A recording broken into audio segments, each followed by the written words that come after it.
Abra sua Bíblia na primeira epístola de João, primeira carta de João.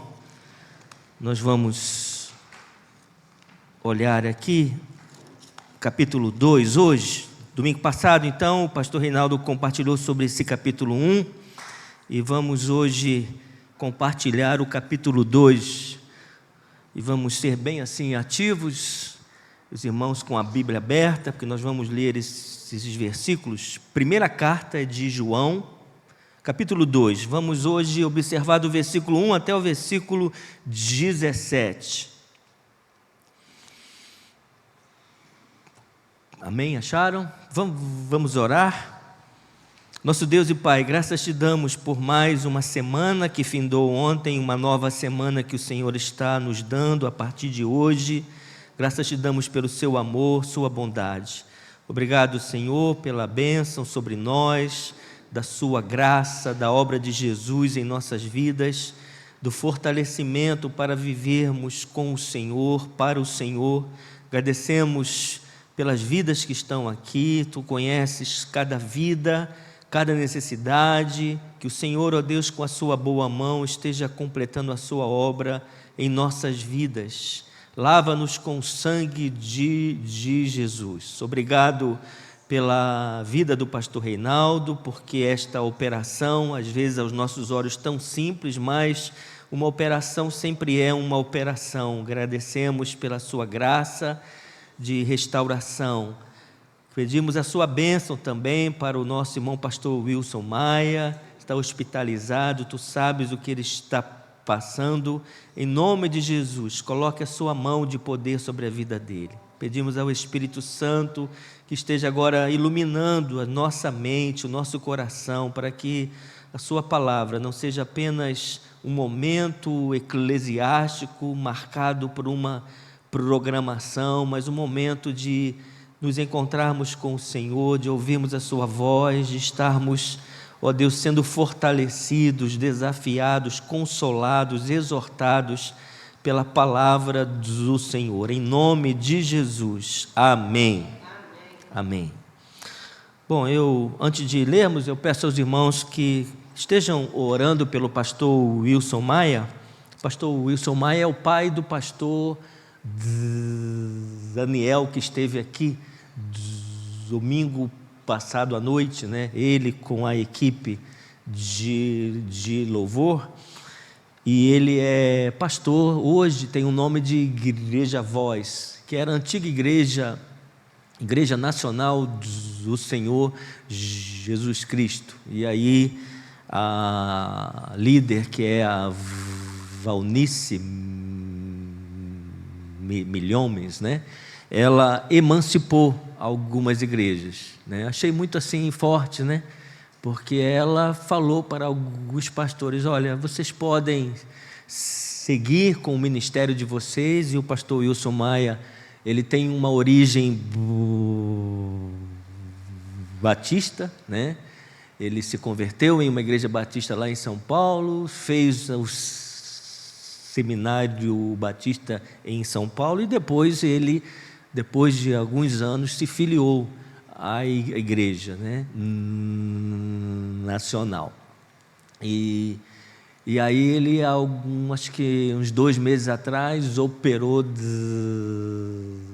da próstata e teve algumas complicações, né? Então, hoje ele está, não sei se hoje ele está, mas essa semana ele voltou para o hospital com uma infecção e essas coisas que o nosso corpo tem. Que Deus esteja ali colocando a sua boa mão. É um servo de Deus, uma igreja bem atuante aqui na cidade, como esta igreja é. Amém?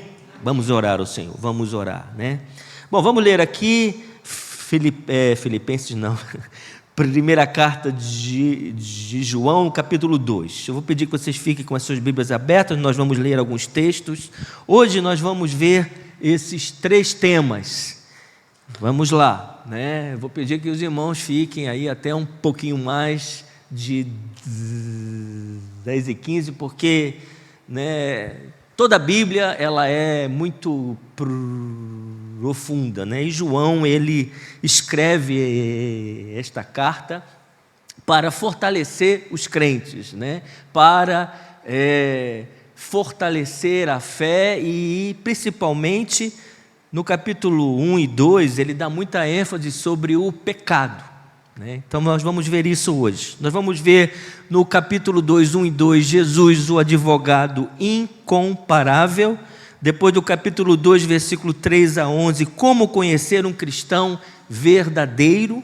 Depois do capítulo 2, versículo 12 até o 17, como podemos ter garantia de que somos cristãos verdadeiros. Amém? Então vamos lá. Vamos ler aí no capítulo 2, 1 e 2. Filhinhos meus, estas coisas vos escrevi para que não pequeis. Se todavia alguém pecar, temos advogado junto ao Pai, Jesus Cristo o justo. E Ele é a propiciação pelos nossos pecados, e não somente pelos nossos próprios, mas ainda pelos do mundo inteiro. Então nós observamos que João, ele está lidando... Vamos voltar aí ao slide? Tá, só um minutinho aí. Aí. O apóstolo João, no capítulo 1, ele começa a lidar com esse problema muito sério, que é o pecado, né? Veja aí, no capítulo 1, no versículo 5. Ora, a mensagem que da parte dele nós temos ouvido e vos anunciamos é esta, que Deus é luz e não há nele treva nenhuma. Se dissermos que mantemos comunhão com Ele e andamos nas trevas, mentimos e não praticamos a verdade. Se, porém, andarmos na luz, como Ele está na luz, mantemos comunhão uns com os outros e o sangue de Jesus, seu Filho, nos purifica de todo pecado. Se dissermos que não temos pecado nenhum e a nós mesmos nos enganamos e a verdade não está em nós. Se confessarmos nossos pecados, Ele é fiel e justo para nos perdoar os pecados e nos purificar de toda injustiça. Se dissermos que não temos cometido pecado, fazemo-lo mentiroso e a sua palavra não está em nós. Então você observa que João está batendo nesta tecla, né? Que o pecado, ele é enganador. E você observa que no capítulo 1 aí, João fala que nós, como homens, até mesmo como crentes, nós temos essa tendência de nos deixar levar pelo pecado que nos induz a tentar, primeiro, a escondê-lo. No capítulo 1 aí, no versículo 6. Se dissermos que mantemos comunhão com Ele e andarmos nas trevas, mentimos e não praticamos a verdade. Então, se nós falamos aos homens, nós somos crentes, nós somos salvos, e nós vivemos na prática do pecado. Essa aí é uma frase que você tem que guardar. Prática do pecado. Então nós estamos enganando os outros, porque nós estamos falando que vivemos na verdade, mas estamos andando no pecado, e isso é enganar os outros, né? Mentimos.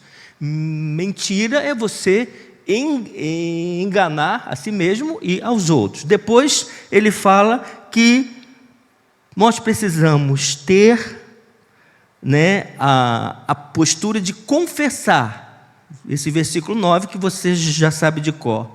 E aí no capítulo 2 ele entra na questão de que nós podemos triunfar sobre o pecado.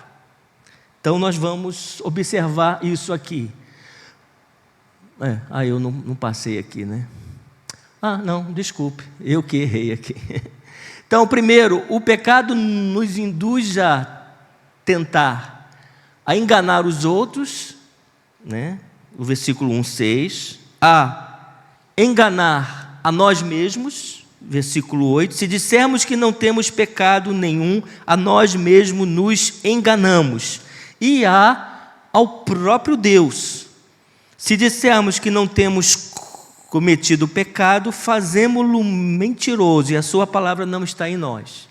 Então o pecado, ele tenta nos envolver neste engano. Primeiro, enganar os outros, mentindo. Eu sou de Deus, mas eu vivo na prática do pecado. Depois, enganar a nós mesmos. Se dissermos que não temos pecado nenhum, a nós mesmos nos enganamos. E enganar a Deus. Se dissermos que não temos cometido pecado, fazemo-lo mentiroso, e a sua palavra não está em nós. E aí João está, nesta ênfase que ele fala, conforme nós já adiantamos, podemos ter 3 atitudes em relação ao pecado: escondê-lo, confessá-lo e triunfar sobre ele. Ok? Então, nós vamos lá. João agora aponta o caminho para vencermos o pecado. Então, parece contraditório, porque João está falando, olha, se nós andamos na prática do pecado, nós não estamos andando na luz, na verdade de Deus. Mas, de um outro lado, se nós falamos que não temos pecado, nós estamos enganando a nós mesmos. E aí João começa no capítulo 2 a mostrar como resolver isso. Como nós podemos triunfar e viver nesta visão de que, se nós praticamos o pecado, nós não estamos andando na luz. Mas se nós falamos que não temos cometido o pecado, nós estamos nos enganando e enganando a Deus. Então é um conflito que não apenas João ensina, mostra, mas o apóstolo Paulo também, Ele fala, olha, miserável homem que sou, quem me livrará do corpo desta morte? O apóstolo Paulo está falando do pecado. O bem que eu quero fazer, eu não consigo. Se Paulo não conseguia fazer o bem, dentre os muitos bens que ele fez, quanto mais eu, Mas o mal que eu não quero fazer, esse eu faço.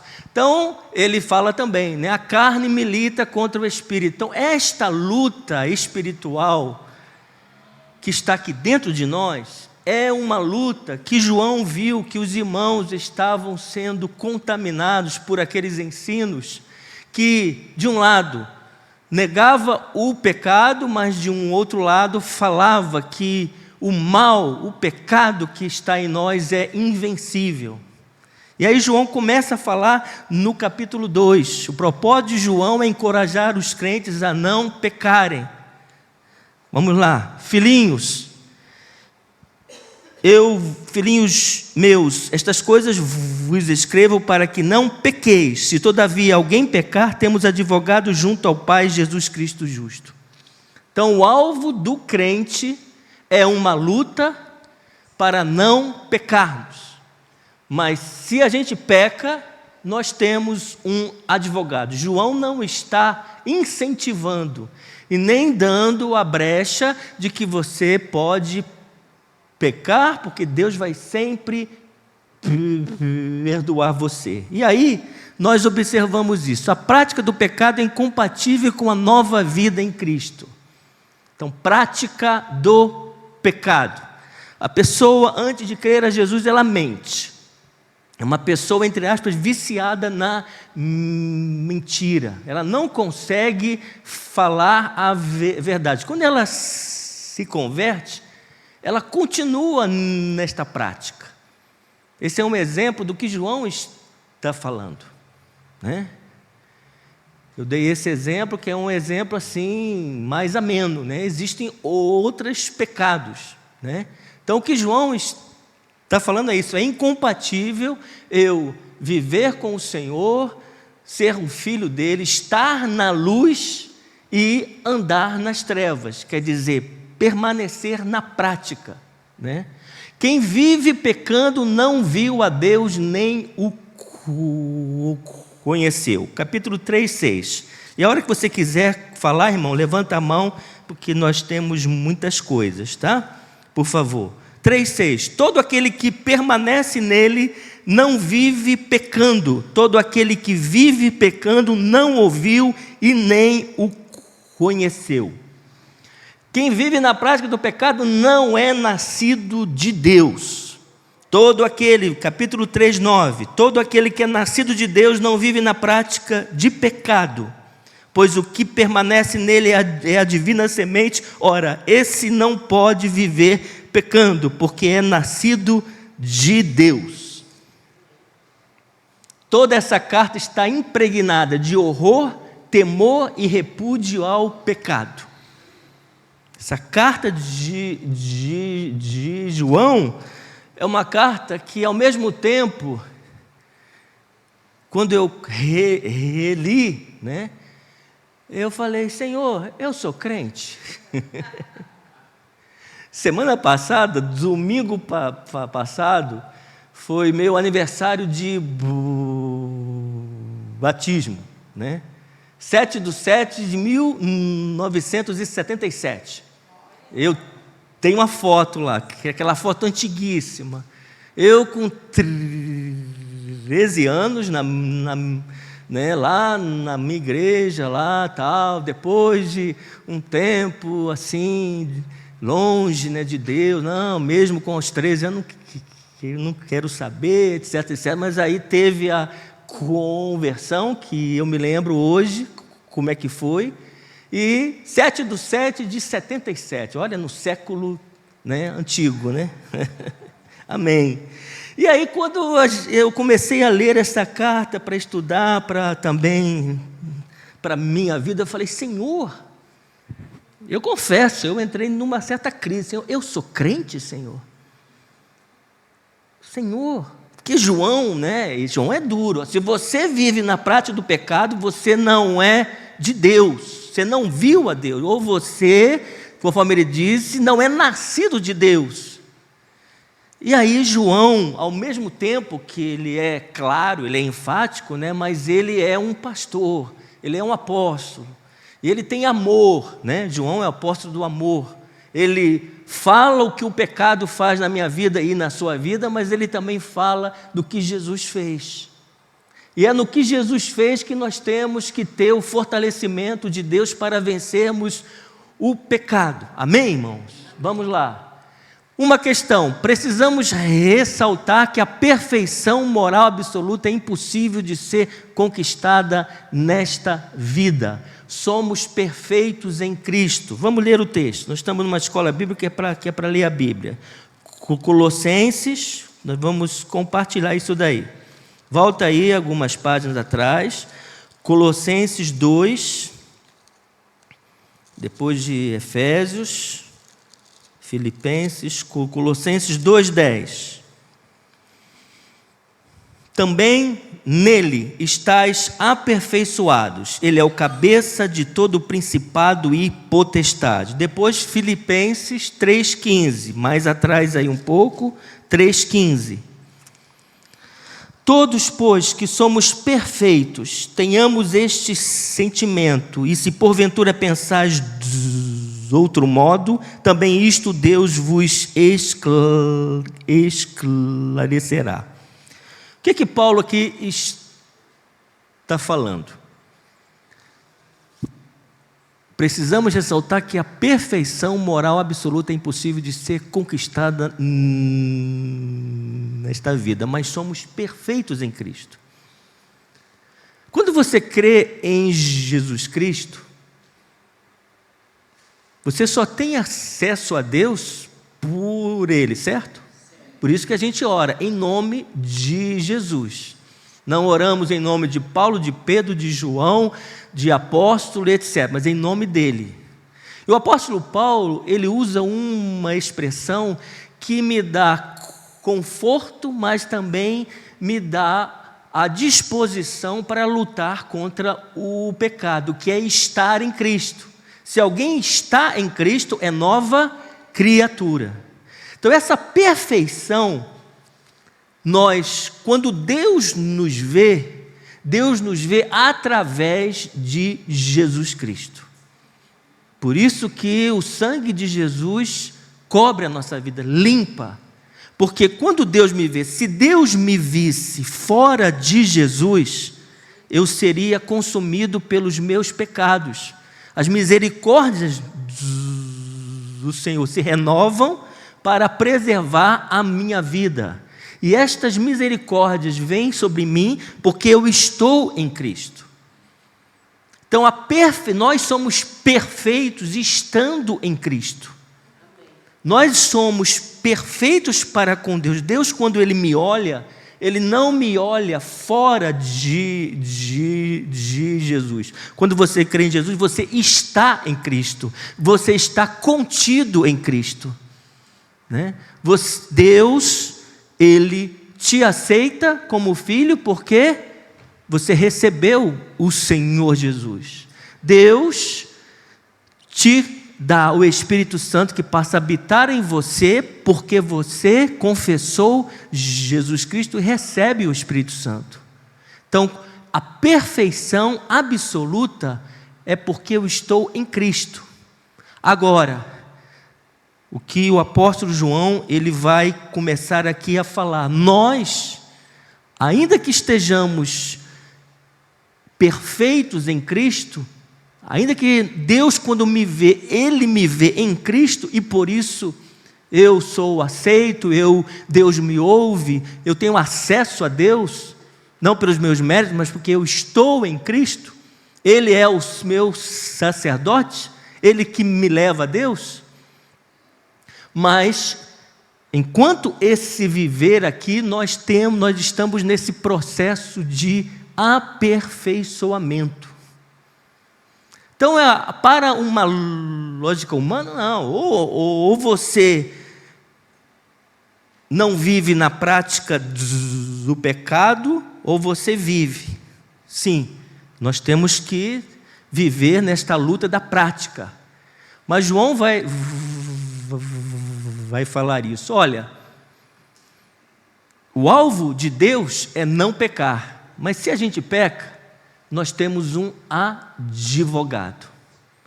Nós vamos ver que João não está incentivando os crentes aqui, nós, na prática do pecado. João está mostrando que existe, pelo fato de que o pecado ainda habita em nós, a possibilidade, entre aspas, de pecarmos. A prática do pecado é uma coisa.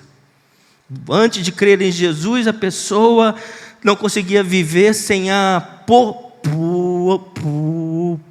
pornografia.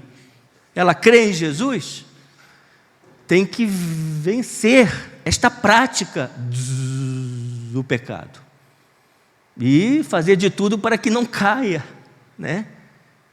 Então, por exemplo, fofoca, né? Antes de crer em Jesus, eu era um fofoqueiro, né? E aí, a fofoca, ela é um pecado porque ela traz danos, né? Aí, quando eu crio em Jesus, eu continuo com essa prática? Não, eu preciso vencer a prática. E João está falando, filhinhos, o alvo é não pecar. Eu vos escrevi para que não pequeis, para que não estejam vivendo na prática do pecado.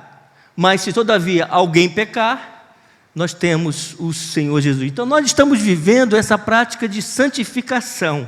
Essa semana eu li uma frase antiguíssima, daquele antigo pastor conferencista Billy Graham. Ele diz que quando a gente se converte, Jesus nos tira da lama. Quando a gente começa a viver com o Senhor Jesus, nós temos a santificação. A santificação é o processo de Deus contínuo de tirar a lama de nós. Salvação, Jesus nos tira da lama. A lama ainda está aqui dentro um pouquinho. Então a santificação é o processo para Jesus, o Espírito Santo, o sangue de Jesus, tirar esta lama de dentro de nós. E a vida religiosa é uma vida que coloca uma roupa limpa em cima da lama, né?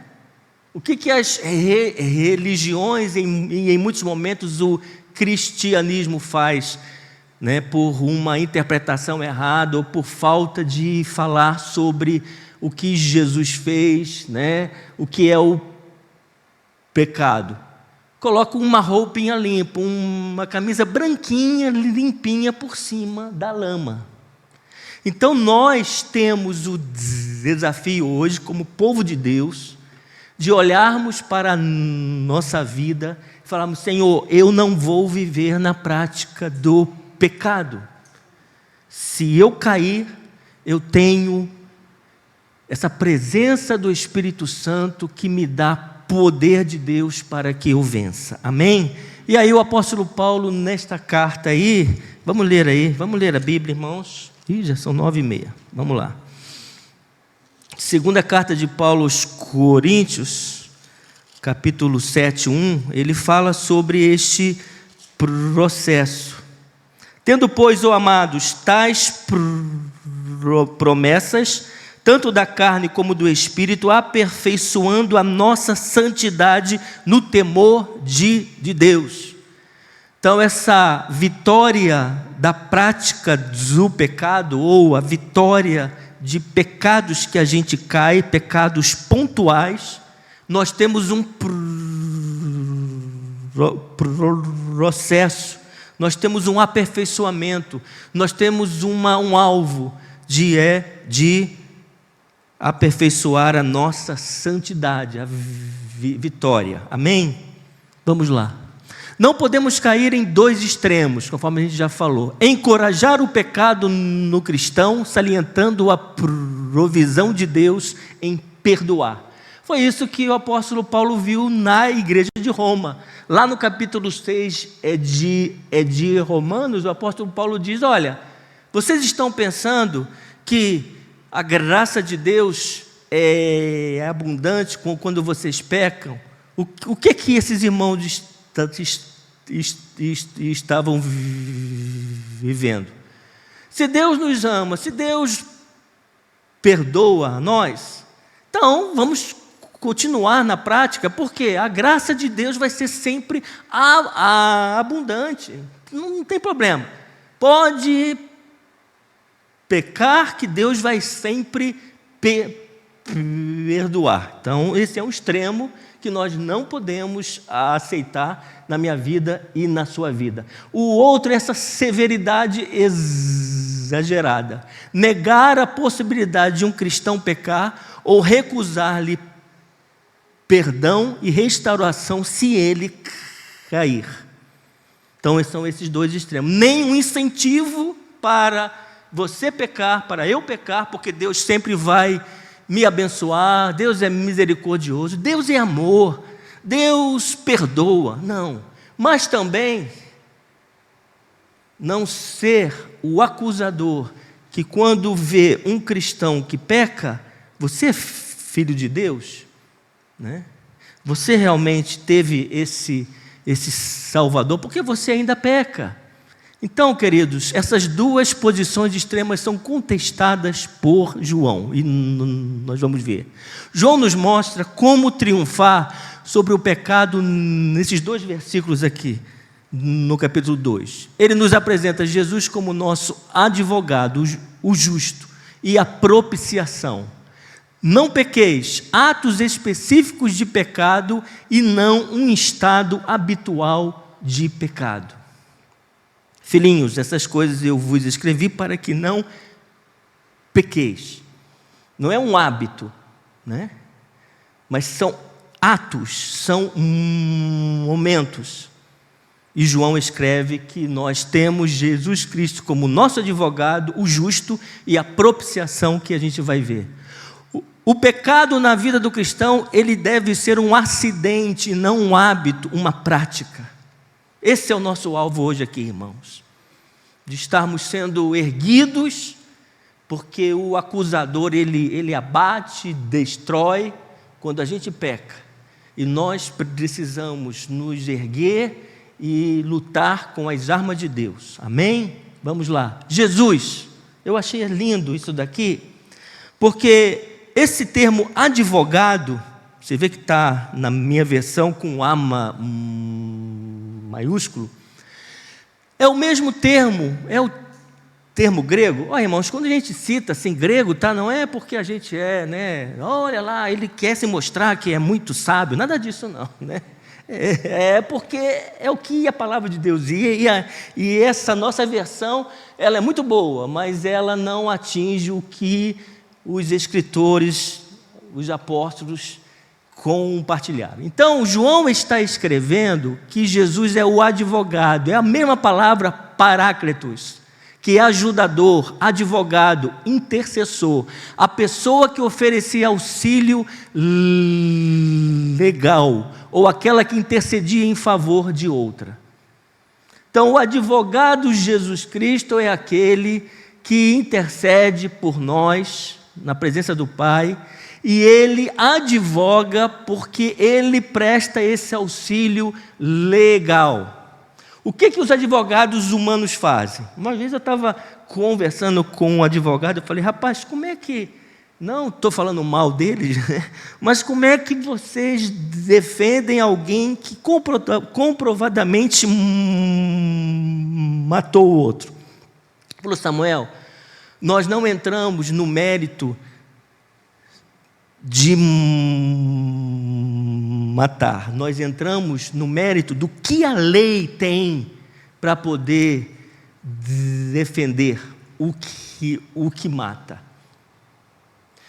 E o advogado Jesus Cristo, ele defende a nossa causa não usando subterfúgios humanos, não usando a lei humana para encontrar brecha. Ele cumpriu a pena, ele é o advogado que cumpre a nossa pena, que é morrer naquela cruz. Essa pena era minha, essa pena era sua. Ele satisfaz a justiça do Senhor Deus. E agora, depois que ele voltou aos céus, na presença do Pai, ele continua sendo nosso advogado. Isso é, irmãos, maravilhoso, esta obra profunda que Jesus fez. E aí o apóstolo João, ele está falando que o contraste entre o advogado Jesus e o nosso acusador. Você sabe que o diabo, ele é acusador. Quantos momentos você já não passou?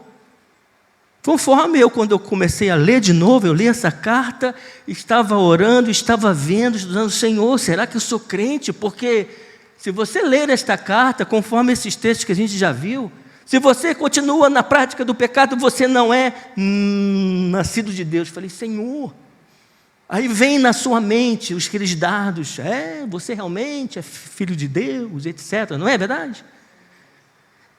E João está falando, não, resista. Porque você tem um advogado que te defendeu, não com as brechas da lei humana, mas satisfazendo a justiça de Deus. Não é que Deus foi mal com o Senhor Jesus, não. Havia necessidade de um Cordeiro Santo ser sacrificado para que o seu sangue fosse derramado para satisfazer a justiça de Deus. Amém? Então, meus queridos, nós temos esse advogado. Lembrando, o Espírito Santo é o Paráclitos, se coloca ao nosso lado. Jesus Cristo é o Paráclitos lá no céu, junto a Deus, advogando a minha vida e a sua vida. O Espírito Santo é o Paráclito de Deus, de Jesus, na terra, ao nosso lado e em nós. E aí a gente tem esse texto, Jesus Cristo, Paráclitos, ele fala com o Pai sobre nós, em nossa defesa, intercede para que sejamos perdoados. Por isso que se confessarmos os nossos pecados, esse negócio, Senhor, perdoa-me, Senhor, mas Deus vai olhar para você, meu filho, perdoar de quê? Você tem que confessar, falar, esse é o meu pecado, Senhor, conforme Davi fez, né? eu pequei contra ti. Jesus é esse Paráclito que está lá na presença de Deus. Amém? Isso nos dá, não assim, passar a mão por cima de mim. Não, Samuelzinho, peca, vai. Eu sei que você é fraquinho, que a carne é fraca, vai. Não. Ele é o meu advogado para me defender diante de Deus, para me perdoar, para rogar a Deus, porque Ele morreu naquela cruz para ser este Paráclito. Nós temos uma frase desse pastor, que a gente tem livros dele, né? Ele fala assim, esse pastor John Stott destaca o fato, olha só, de que temos um advogado no céu. Cristo tem um advogado na terra. O Espírito Santo é o Paráclito de Cristo, como o Senhor Jesus é nosso. Enquanto o Espírito Santo pleiteia a causa de Cristo perante um mundo hostil, Cristo pleiteia a nossa causa contra o nosso acusador e junto ao Pai que ama e perdoa seus filhos. Achei essa frase maravilhosa, porque o Espírito Santo é o Paráclito de Cristo na terra. Ele defende, ele é o advogado de Cristo, defendendo a obra de Jesus Cristo. E o Espírito Santo usa a sua igreja para continuar nessa defesa do nome de Jesus Cristo. E nos nossos dias você pode ver, sempre existiu e está intensificando um bombardeio para aniquilar a pessoa, a obra de Jesus para com os homens. Eu não digo aniquilar o que Jesus fez, mas aniquilar a importância, o que o homem necessita de Jesus Cristo. Não é verdade? E o Espírito Santo usa a sua igreja, a minha vida e a sua, para advogar a causa de Jesus Cristo. Eu achei isso lindo, né, irmãos? O Espírito Santo é o advogado de Jesus, tanto ao nosso lado, intercedendo também, que Ele leva as nossas orações com gemidos inexprimíveis, mas Ele, na terra, é o advogado de Cristo para continuar a anunciar: Jesus Cristo morreu pelo homem, Jesus Cristo é a salvação, Ele é o Senhor e Salvador do homem. O homem precisa crer, o homem precisa confessar que Jesus Cristo é Senhor e Salvador da sua vida. Amém? Isso é lindo, não é, irmãos? Como que Deus arquitetou e executa todo o seu plano perfeitamente. Amém. Vamos lá.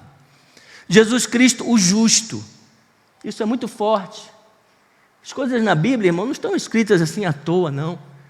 João está falando, olha, Ele é o nosso advogado, porque Ele é Jesus. Jesus é a natureza humana, Ele veio em carne. Jesus é o nome humano.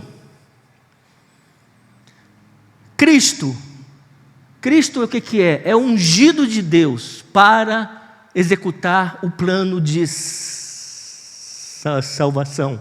Esse ofício messiânico, o Messias. E o caráter justo, Jesus Cristo, o justo. Sendo justo, Jesus pode comparecer diante de Deus e nos defender. Jesus não é apenas o nosso advogado, mas Ele é o nosso exemplo. Eu sei que o nosso tempo está um pouquinho avançado, mas a gente vai até umas 10h30, tá bom, irmãos? Eu vou ler aqui bem rápido o comentário do pastor Hernandes sobre esse versículo. Hoje vemos uma separação entre a vida moral e o desempenho profissional. Muitos advogados são gigantes na tribuna, mas nanicos na conduta.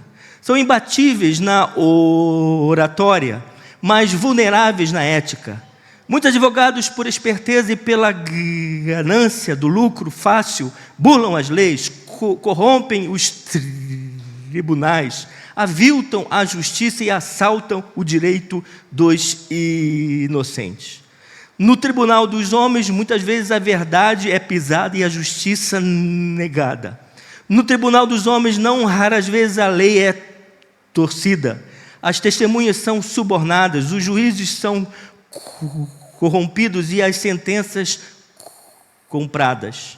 No tribunal dos homens, muitas vezes nós vemos um Herodes livre e um João Batista na prisão. Um Pilatos julgando e o Jesus de Nazaré sendo julgado. Um Nero no trono e um Paulo no calabouço.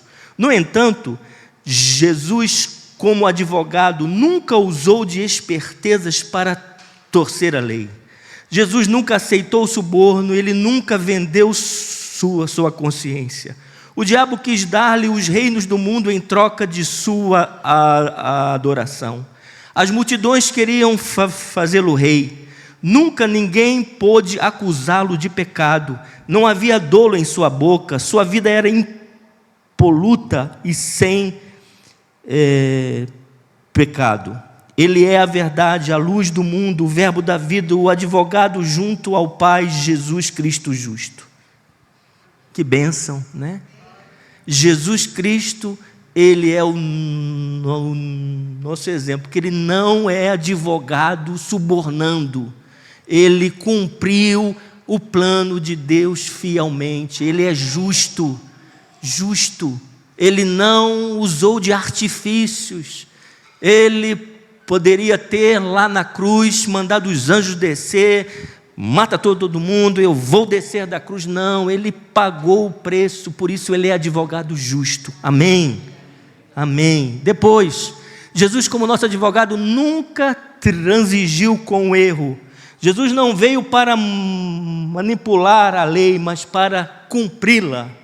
Ele não veio para encontrar brechas na própria lei, para nos inocentar da culpa. Não é isso que os advogados humanos fazem, né? Mas para cumprir as exigências da lei e nos livrar da condenação do pecado. Ele se colocou sobre a lei e viveu em obediência à lei. Depois, Jesus não veio para defender a nossa inocência, mas para destacar a nossa culpa. Como advogado, ele fala: Samuel, você tem culpa. Você sabe o que é culpa? É violar uma regra, uma lei, né? A ira é quando alguém viola uma regra sua. Então eu estou aqui andando, aí o Carlinhos, irmão amado, vem e pisa no meu pé. Aí eu fico irado, porque ele violou uma regra, que é não machucar o próximo. 3 Samuel 1:1, né? Essa é a regra. Mas a culpa é quando eu violo a regra de Deus. Qual é a regra de Deus? O pecado.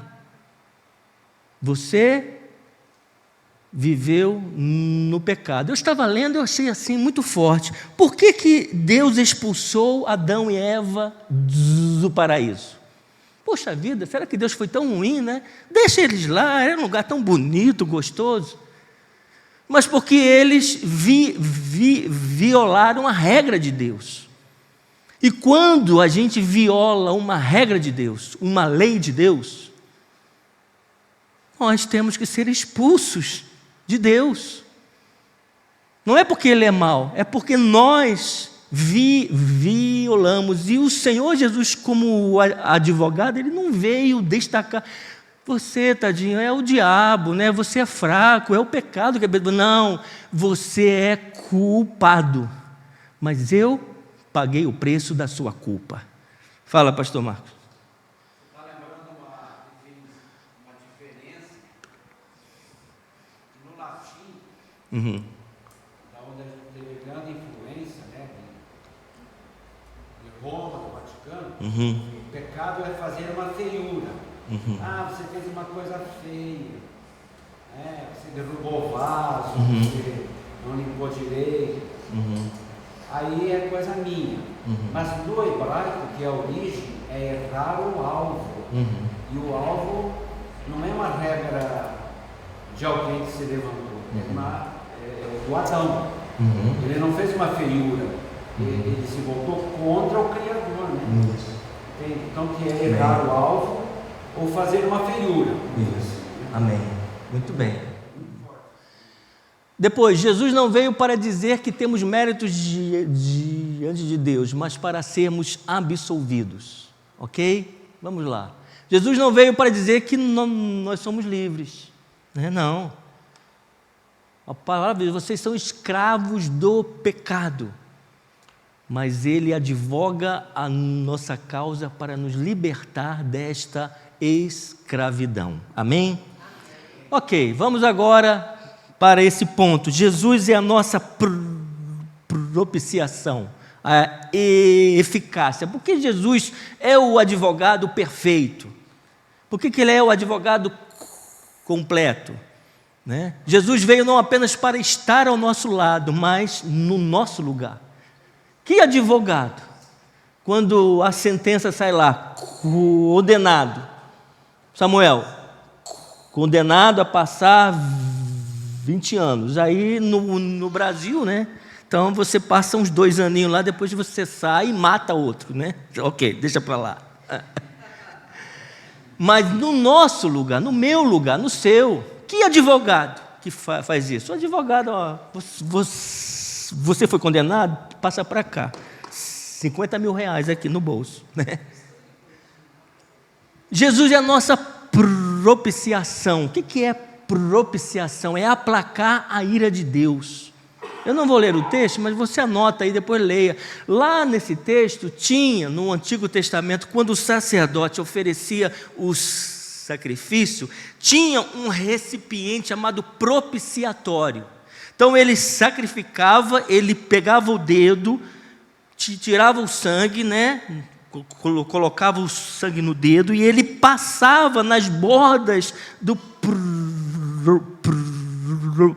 propiciatório e ele levava esse propiciatório para dentro do lugar santo, como um símbolo de que a ira de Deus foi aplacada. Então, por isso que Jesus é o advogado perfeito, porque Ele é a nossa propiciação. Ele é esse sangue sobre nós, que diz para Deus: não, a sua ira não vai cair sobre Ele, porque o meu sangue está sobre a sua vida. Por isso que Ele é o advogado perfeito. Por isso que eu tenho que lutar contra o pecado no meu dia a dia, porque o sangue de Jesus aplaca a ira de Deus. Olha, irmão, se a ira de Deus fosse derramada completamente sobre o mundo, já era. Um segundo. O que impede hoje a ira de Deus?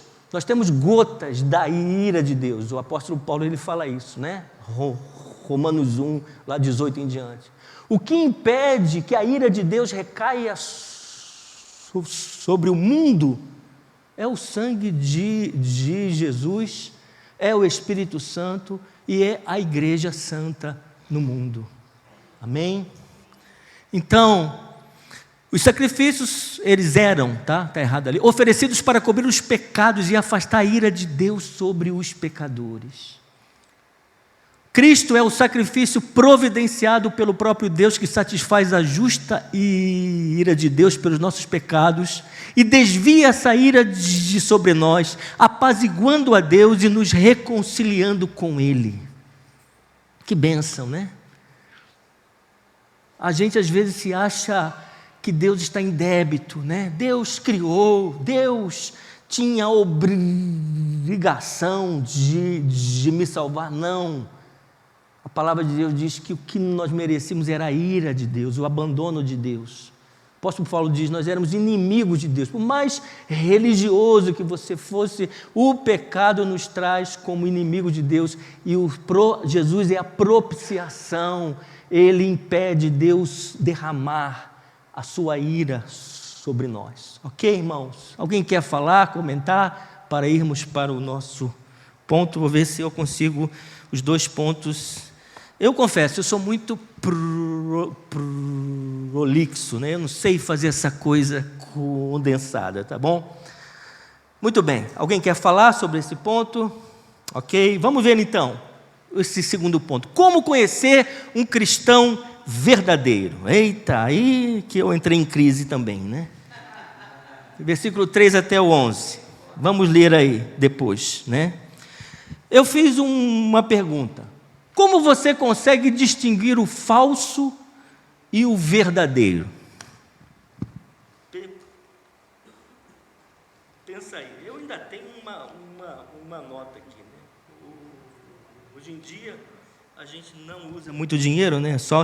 É só no cartão.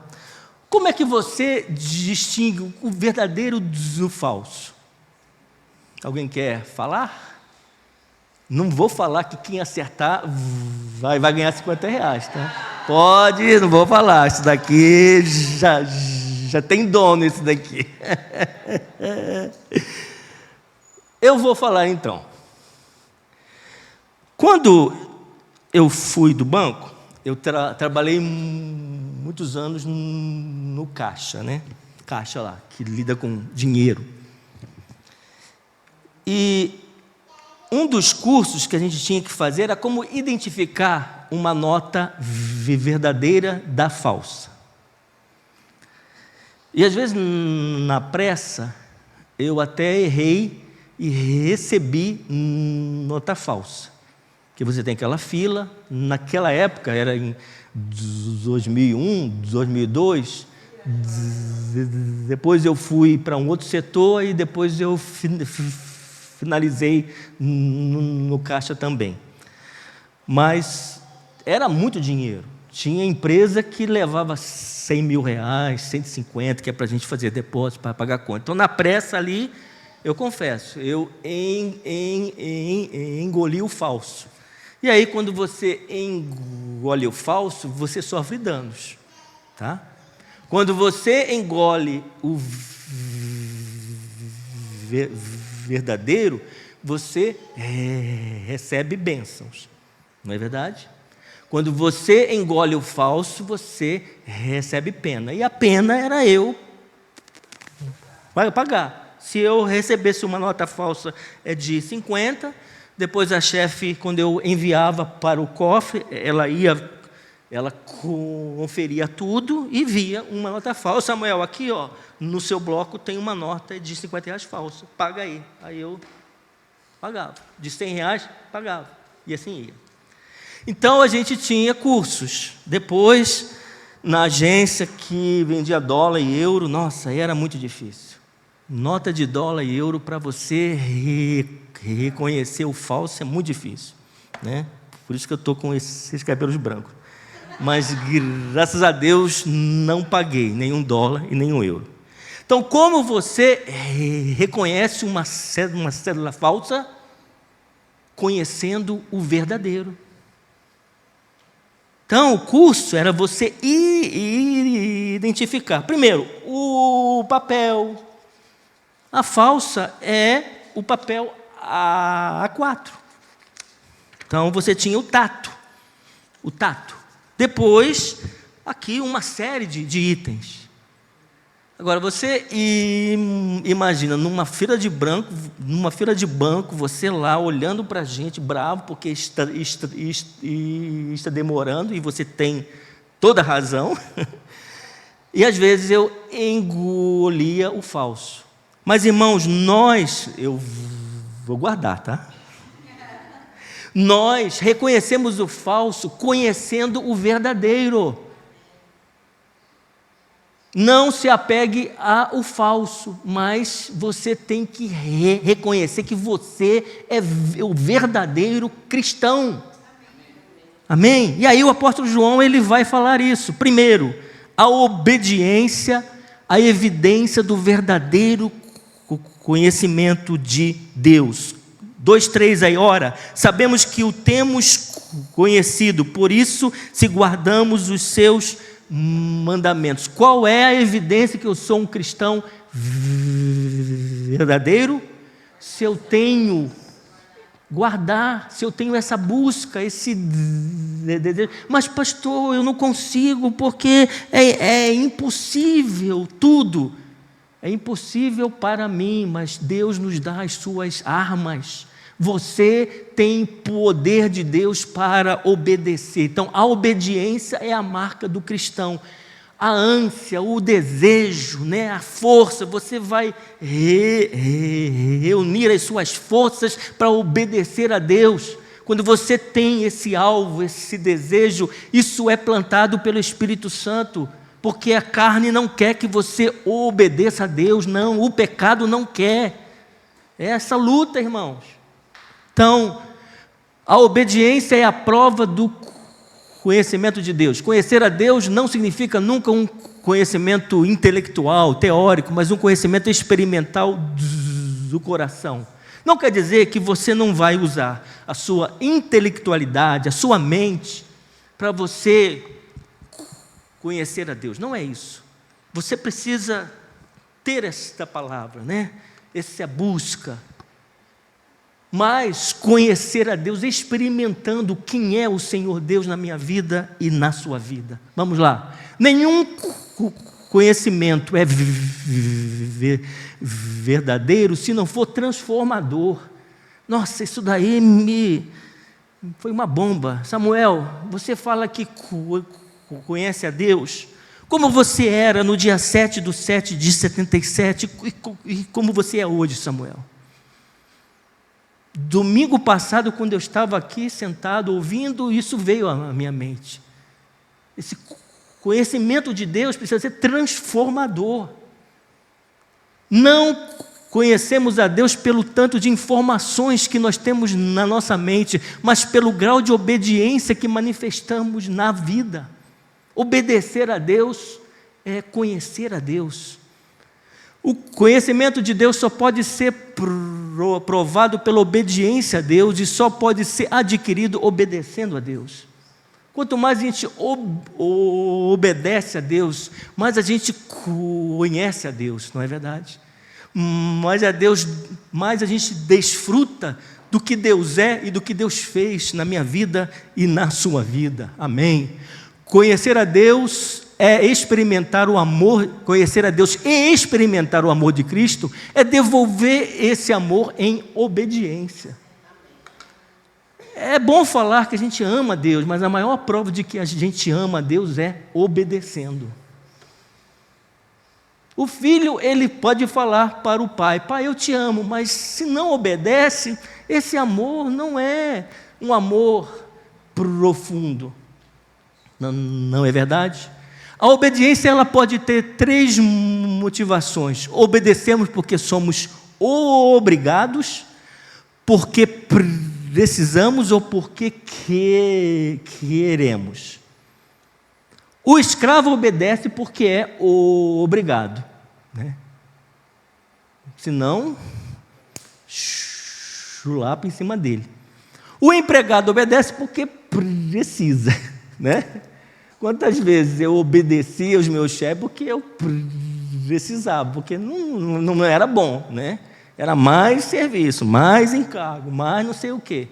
É claro, como cristão, você obedece naquilo que está dentro do que Deus ensina. Não vou obedecer ao meu chefe se ele manda, né, fazer coisas erradas, né? Isso é um conflito grande para os nossos dias. O cristão, ele deve obedecer ao Pai Celestial porque quer, porque tem um relacionamento de amor com Deus. Nós obedecemos a Deus não é porque Deus vai pesar a sua mão, Deus vai me castigar, não, porque eu quero obedecer, eu amo obedecer a Deus, porque Ele me amou, e Jesus me amou sendo obediente ao Pai, cumprindo com esse plano do Senhor Deus. Amém, irmãos? Jesus disse: se me amais, guardareis os meus mandamentos. A inconsistência moral é a negação do conhecimento de Deus. Como eu sei que eu sou um verdadeiro cristão? Capítulo 2, 4. Aquele que diz, eu o conheço, e não guarda os seus mandamentos, é mentiroso, e nele não está a verdade. Inconsistência moral é o que ele fala de mentira. Então, como que eu falo que obedeço a Deus se eu engano o outro? Se eu sou malicioso com o outro? Se eu olho o outro com tantas coisas, né? Um olhar de inveja, um olhar de desprezo, um olhar de competição e assim vai. Então, inconsistência moral. Se eu obedeço a Deus, a minha vida, ela tem que ser reta, né? A obediência à palavra é a prova de que Deus está em nós e nós nele. Versículo 5. Aquele, entretanto, que guarda a sua palavra, nele verdadeiramente tem sido aperfeiçoado o amor de Deus. Nisto sabemos que estamos nele. A obediência, ela é a prova de que Deus está em nós e nós estamos nele, né? Versículo 5. Versículo 6.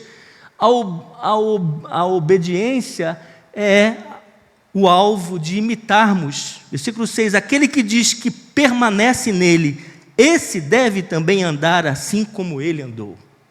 Amém?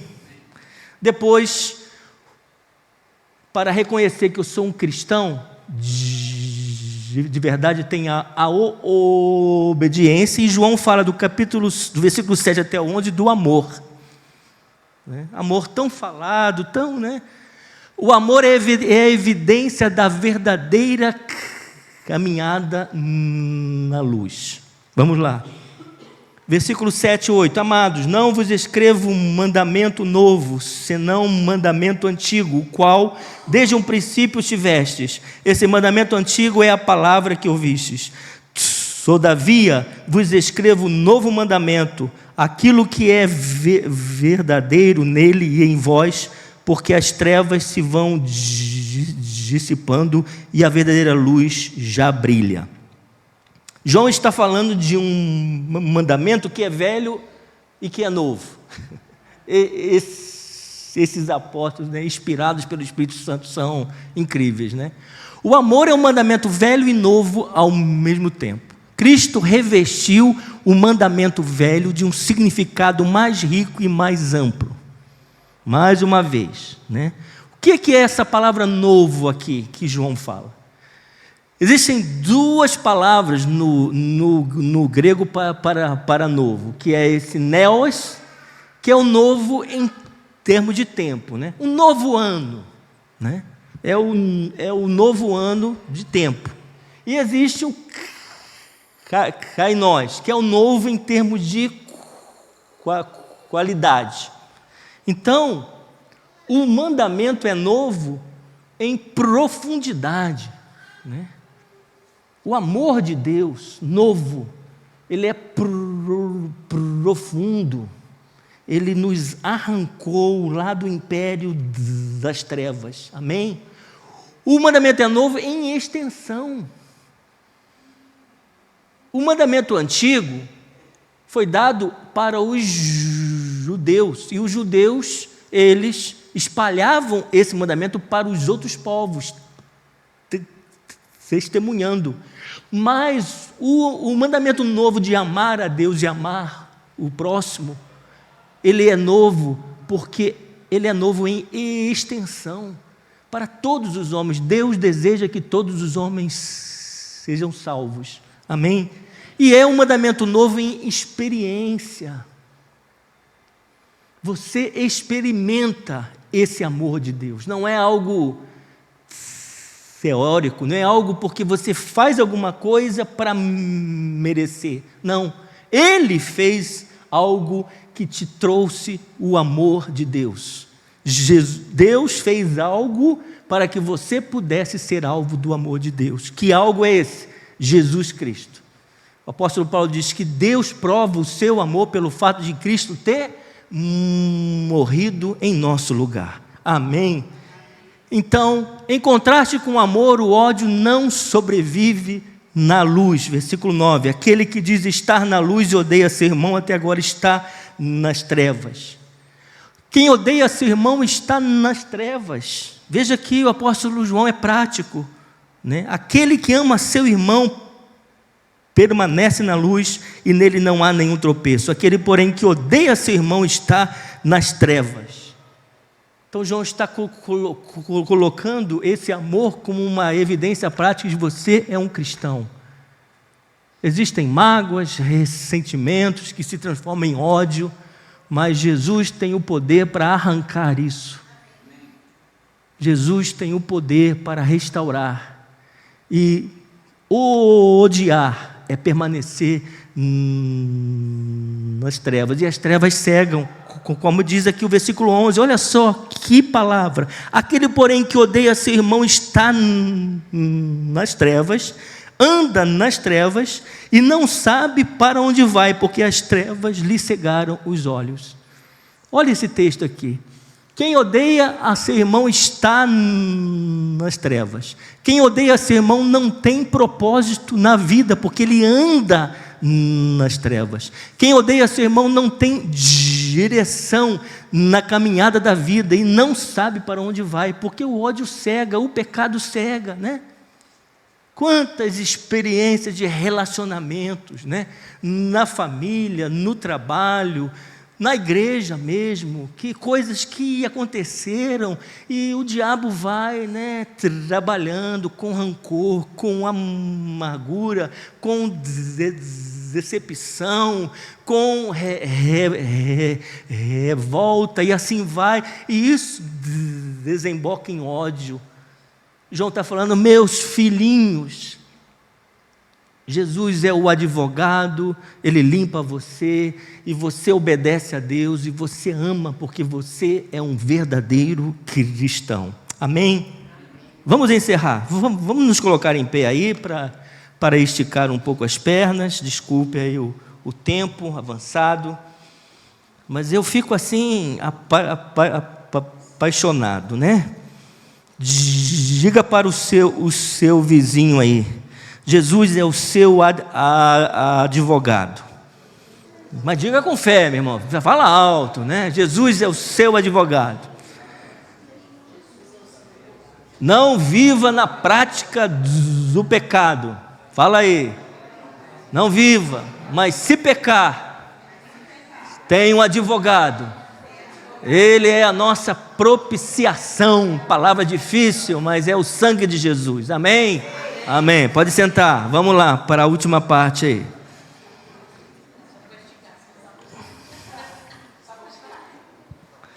Vamos ver agora, para encerrar, como podemos ter garantia de que somos cristãos verdadeiros.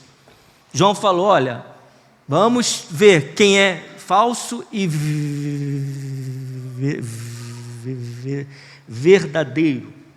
Você é um cristão verdadeiro, amém?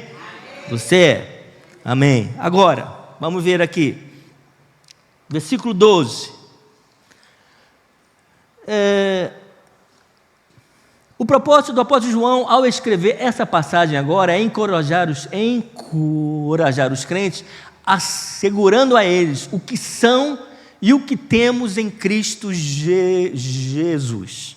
E aí ele fala aqui, nós vamos ler, 2,12. Filhinhos, eu vos escrevo porque os vossos pecados são perdoados por causa do seu nome. Pais, eu vos escrevo porque conheceis aquele que existe desde o princípio.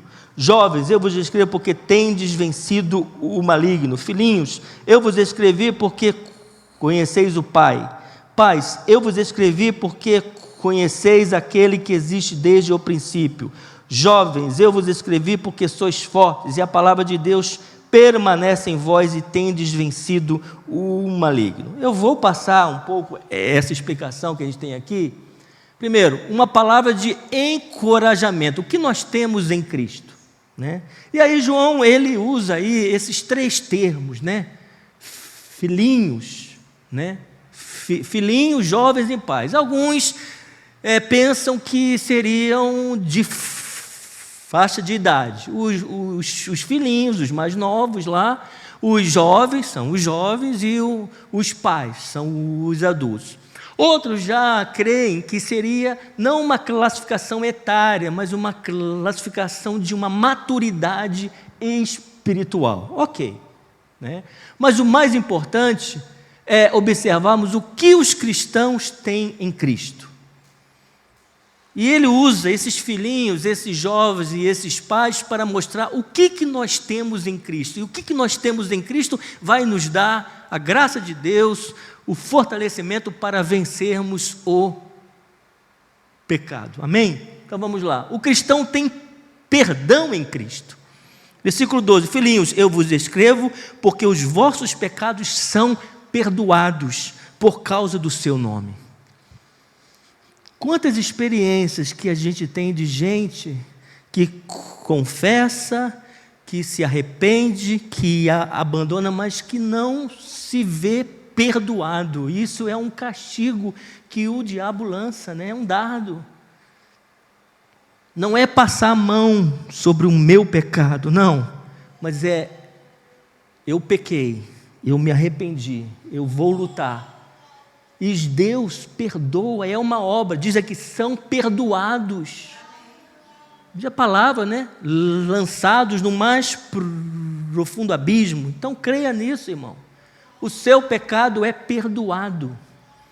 Amém? Aqueles que creem no Senhor Jesus já estão perdoados, seus pecados já foram cancelados, eles já estão limpos. Limpos. Depois, o cristão tem um verdadeiro conhecimento de Deus. Pais, eu vos escrevo porque conheceis aquele que existe desde o princípio. Jovens, eu vos escrevo porque tendes vencido o maligno. Filhinhos, eu vos escrevi porque conheceis. Vê que ele dá essa ênfase. Conhecer a Deus é a bênção que você tem para viver com Deus e viver através do Senhor Deus. Jó falava, eu te conhecia só de ouvir falar, mas agora os meus olhos te veem. Então prossiga em conhecer a Deus. Essa palavra de Deus, mas o conhecimento de ouvir a Deus, né? De obedecer a Deus, de estar com o Senhor Deus. Não é conhecer a Deus apenas de ouvir falar, é conhecê-lo por intermédio de um íntimo relacionamento. O conhecimento de Deus é a própria essência da vida eterna. Jesus, nesse texto de João 17,3, ele disse, a vida eterna é conhecer a Deus. Começamos a conhecer a Deus aqui, a gente vai passar a eternidade conhecendo a Deus. Mas não é um conhecimento daqui, da mente apenas.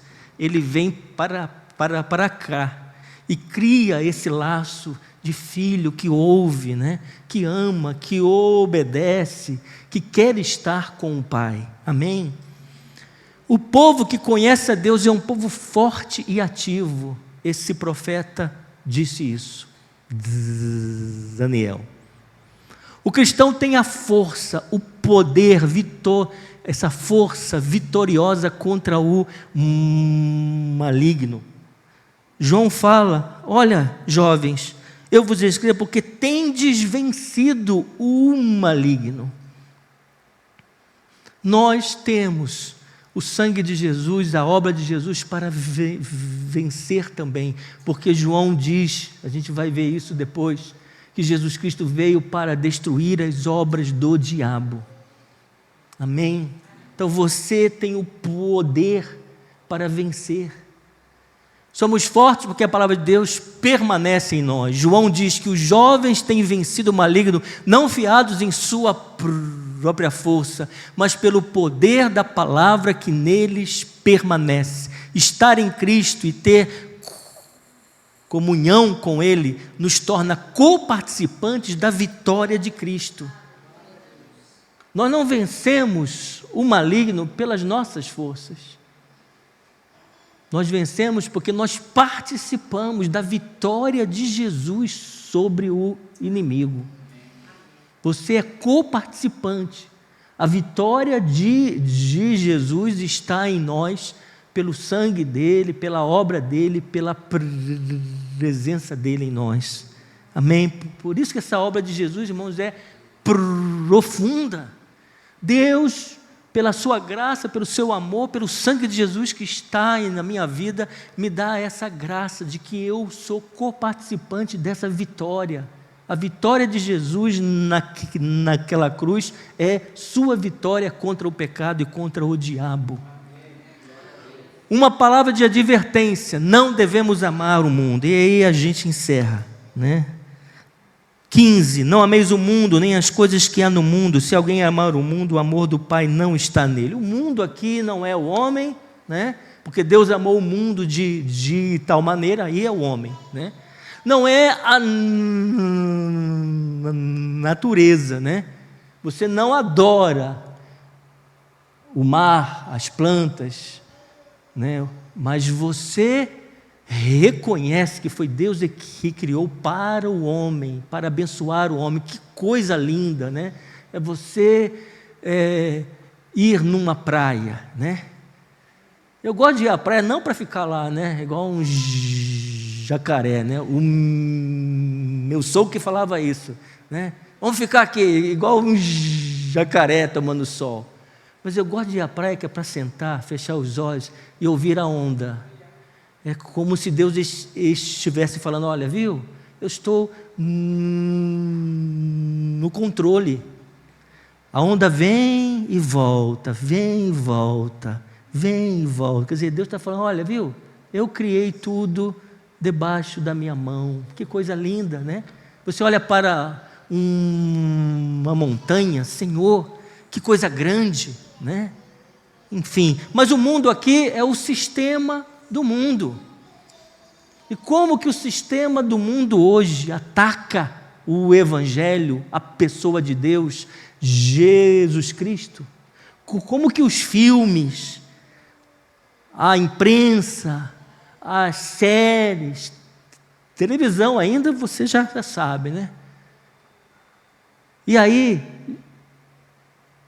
o Senhor está falando: não ame o mundo. Olha só, sempre quando fala de amor, a palavra de Deus contrasta com uma outra coisa. Vós que amais o Senhor, detestai o mal. Não dá para amar a Deus e amar o mal, né? Às vezes você, né? Quero que aquela pessoa morra porque fez isso. Não, não. Quando pensar assim, já, Senhor, limpa esse pensamento. Limpa, limpa, limpa, né? O amor seja sem hipocrisia. Detestai o mal, apegando-vos ao bem. Veja, sempre é um contraste, né? Amar a Deus, não amar o mundo. É o que ele fala aqui. E por que nós não podemos amar o mundo? Aí a gente finaliza. João apresenta 3 motivos para a gente não amar o mundo: por causa da incompatibilidade entre o amor do mundo e o amor do Pai. É incompatível, né? É incompatível você absorver toda essa influência, né, de perversidade, de imoralidade, de tantas coisas, né? E como que, sabe, a gente tem assim acompanhado pessoas, não da igreja de Monte Sião, tá? Mas gente, tem uma jovem falando: não, vocês são muito radicais, não é assim não. E está lá no louvor e transa com um, transa com o outro, não sei o que, bababá. Falei: Senhor, e assim vai. Não vou contar mais nada, porque eu sei que vocês estão querendo saber, né? Eu sei. Aí existe uma incompatibilidade, irmãos, né? É a água e o óleo, não se mistura. Por causa dos resultados opostos entre o amor do mundo e o amor do Pai. João vai falar essa palavra difícil, especialmente para eu falar, né? Concupiscência. Porque o que há no mundo? A concupiscência da carne, a concupiscência dos olhos e a soberba da vida. O que é concupiscência? É desejo, né? Então João vai falar sobre a concupiscência dos olhos. Olhos fala daquelas que nos atacam da carne primeiro. Carne fala daquelas tentações que nos atacam de dentro para fora, né? Aquilo que brota aqui dentro, desejo contrário a Deus, né? Os olhos é o contrário, né? Que nos atacam de fora para dentro. Você sabe disso, né? Não vou aqui. Soberba da vida, vanglória com coisas externas como riqueza, posição social, inteligência, poder, beleza, joias, carros, vestuário, é ostentação pretensiosa, é gostar de holofotes, é o desejo de brilhar ou de ofuscar os outros. Isso a gente encontra no nosso dia a dia, né? Soberba, como que não pense nos outros, não, em mim, em você. Como que a gente às vezes é soberbo, né? E aí, quando a gente é soberbo, a gente humilha o outro, a gente pisa no outro, a gente faz tantas outras coisas, né? Para finalizar, por causa da transitoriedade do mundo contrastado com a eternidade daquele que faz a vontade de Deus. Esse versículo 17 aqui é muito forte, né? Ora, o mundo passa, bem como a sua concupiscência. Aquele, porém, que faz a vontade de Deus permanece eternamente. Amém?